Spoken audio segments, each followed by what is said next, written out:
guys! Welcome to our channel! And welcome here at Royal Garden! Ayan, for today's video, ang pag-uusapan natin ay kung papaano iaayos ang isang RS or ang isang rootstock or ang isang puno bago ito i-graft. Ang tawag po doon ay workshop. Okay, how to workshop RS in preparation for grafting. Ayan, tara at samahan nyo ko at sabay-sabay tayong madagdagan ng kaalaman tungkol sa pag-aalaga at pagpapaganda ng ating mga Bougainvillea. Okay na? Okay, selection of cuttings naman tayo para doon sa igagrap natin. Basa pa talaga ano.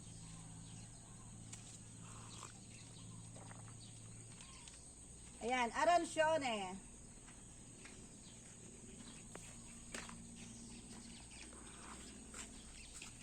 Big bracts ang i-collect natin.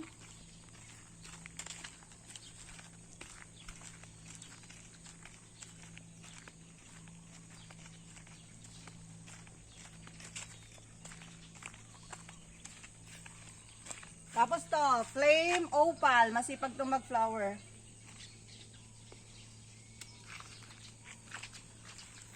Tapos, kukuha tayo dito ng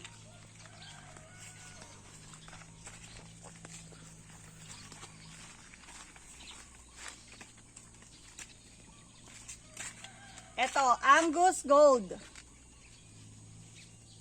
Maano yung sanga niya? Maliliit.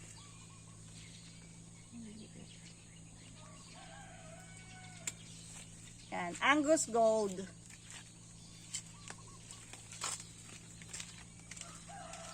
Pag may pangit tayong RS, pangit na RS at mataas, maganda ilagay bidadari. And then kukuha tayo ng lemon yellow ginda.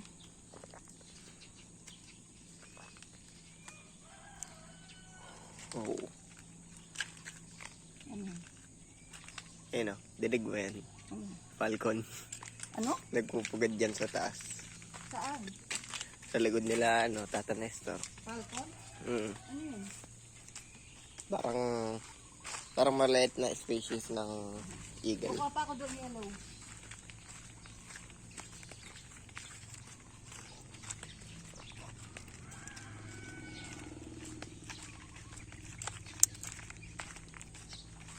Dahan-dahan, iwasan maging magalaw.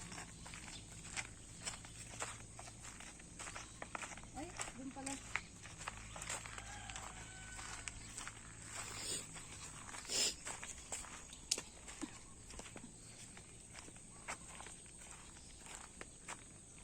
Plus ito, chili yellow tayo.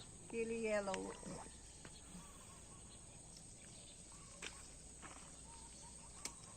Lagyan tayo isang ganito na puro yellow. Chili yellow. Wala bang ibang yellow dito? Wala pang iba. Ito magandang gawing puro yellow. Ganito. Yan ang di pa buhay. Tapos ito, bidadari natin.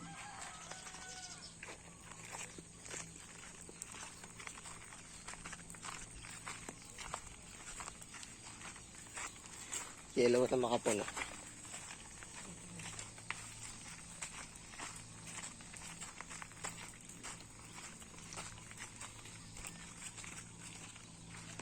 Ito, yellow na makapuno.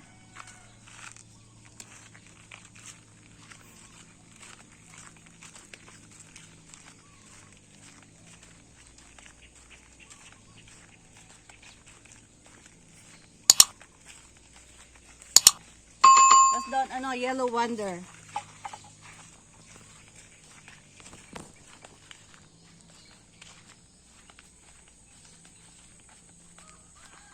Ito ganito gusto ko eh.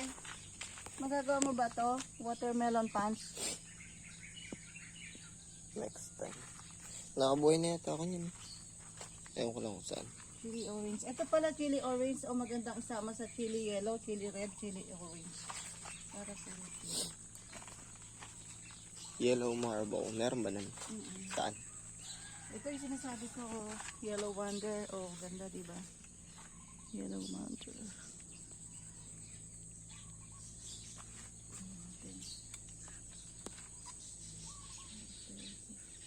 Persona.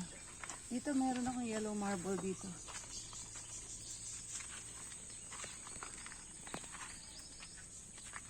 Ito. Ayan ba yun?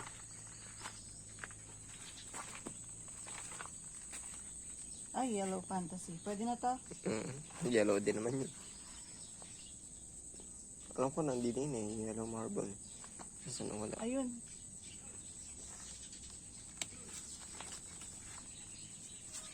Ito.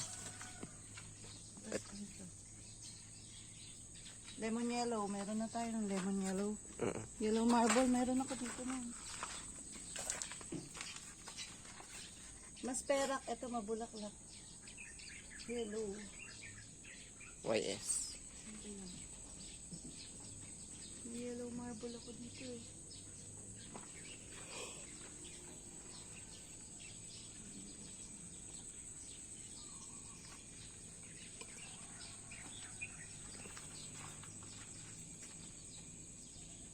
Ito, yellow marble, oh.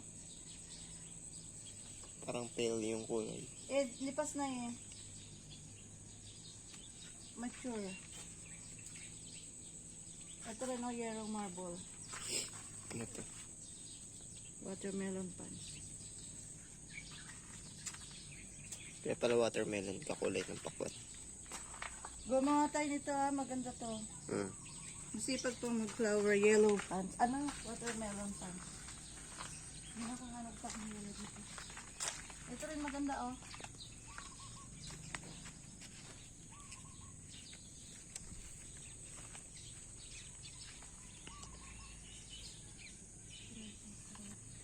May yellow pa ako dito eh. Yari? Yo. Ah, Suverna. Okay, ito maganda to, Suverna.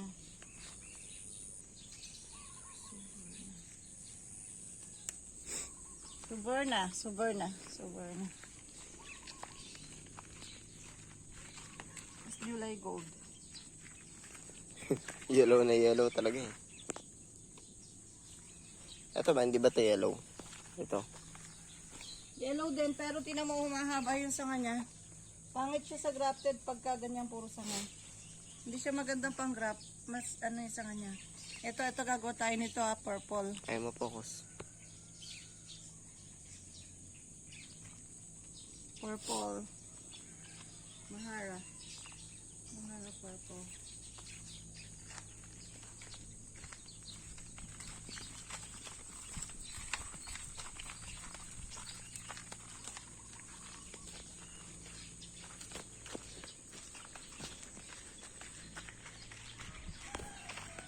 O ano mga nabuo nito. Okay, ano yung mga nabuo natin? Okay. Ano yung mga nabuo natin? July gold, Suverna, yellow wonder, tapos yung mga yellow marble, and then ano nga to? Yellow fantasy. Tapos arancione, Aussie gold, lumang variety na to. Angus gold. Tapos itong flame opal. And then etong Pinandol. chili yellow. And then lemon yellow ginda. Ito po yung pagsasama-samahin natin sa igagraph natin. Okay? Sabay. O baka gusto mo muna ipakita yung igagraph. Oo nga, doon tayo kukuha ng igagraph. Okay, ito pong klase ng RS na to ay maganda ng ipang graph. Kasi ano na siya, yung buhay na ang haba na ng usbong niya. Oh. Ba't ganun parang madilim? Hindi niya kita. Ayan, ang haba na ng usbong niya. So yan ang magandang ipang graph. Kaya lang kung napapansin nyo, magulo yung sangahan niya, di ba? Magulo yung sanga. Paano natin siya sisimulan na i-graph? So kailangan natin magbawas ng sanga. para maiporma nating mabuti to bago natin i-graft. Oh. Glenn, pakihawak. Paano natin to ipoporma? Ayan. Sige. Una, tanggalan muna natin ang mga usbong para makita natin yung forma ng kanyang sanga.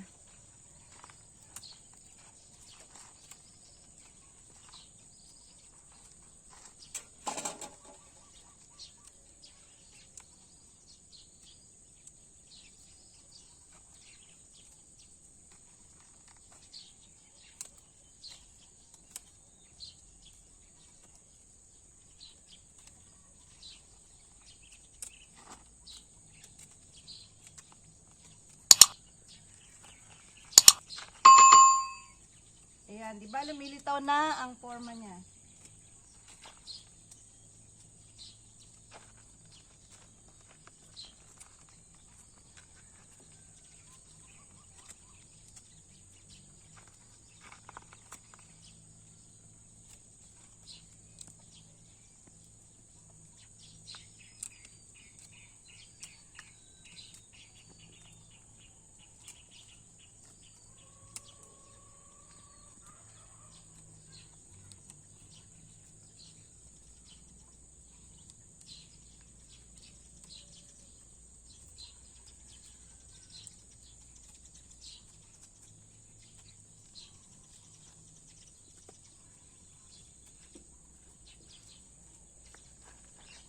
Ayan. O, kita nyo na yung forma. Magulo, di ba? Hindi natin siya pwedeng i-graft ng ganyang kagulo ang forma niya. So, kailangan mamili lang tayo kung aling sanga ang i-graft natin, kung alin yung pagtutuloyin, at kung alin yung aalisin.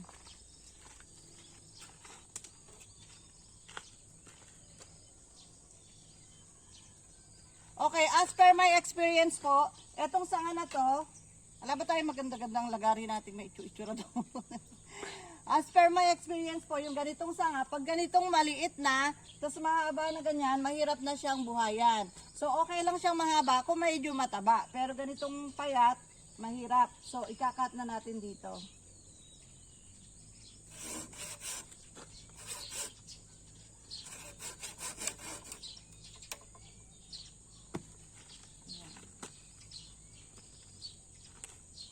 Then ito, nakagulo siya dito, so bawas siya. Bawas.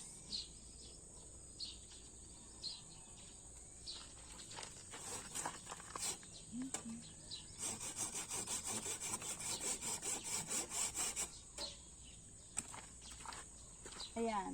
Talagang medyo liliit siya kung bababa siya talaga. Pero kapag nadagdagan mo naman siya ng sanga, aangat din yan. So, ito, pwede na to.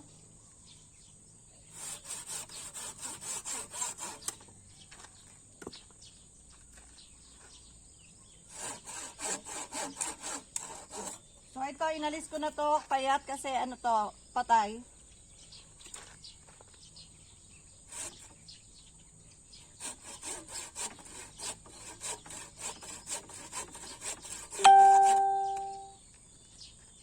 So, ito yung sanga na to, maganda siya, medyo mataba siya. So, huwag mo na siya.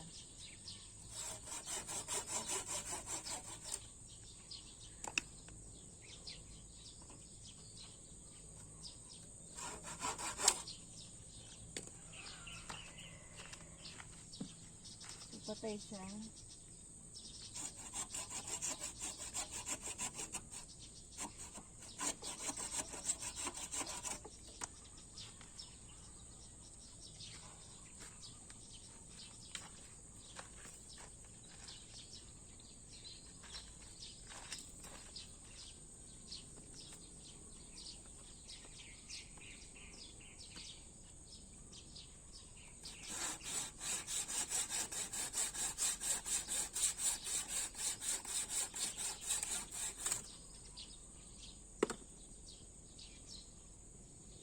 Yan, ito magulo rin to eh.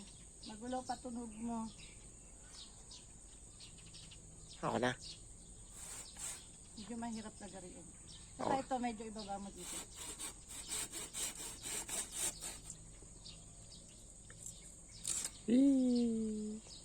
Tapos ito, cut dito. Ako na. Ayan na.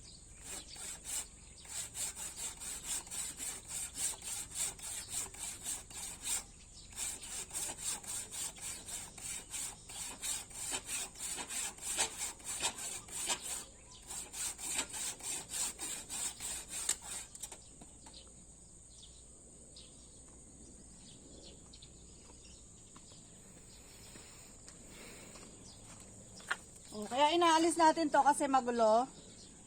Hindi, mahirap i-graft. Although maganda siya, pero marami pa naman sangang natira. Tsaka hindi sigurado mabuhay dito kasi may mga bulok-bulok sa likod. Okay. Ayan na po ang ending. Ayan na siya. Ready to graft. Ang ginawa po natin na yan ay tinatawag na ano tawag dyan? Workshop. Tapos yung mga naalis nating sanga, katulad nito, ginagawamit namin to, puputol-putulin yan, itatanim. Ito yung binibenta namin ng 50 pesos. Kasi ordinary lang siya. Pag pinutol yan at napatubo, napabulaklak, 50 pesos. Pati ito. Lahat ng pinagputulan. Okay? Workshop in preparation for grafting. That's all for today. Bye! See you next video. And please subscribe. Thanks for watching.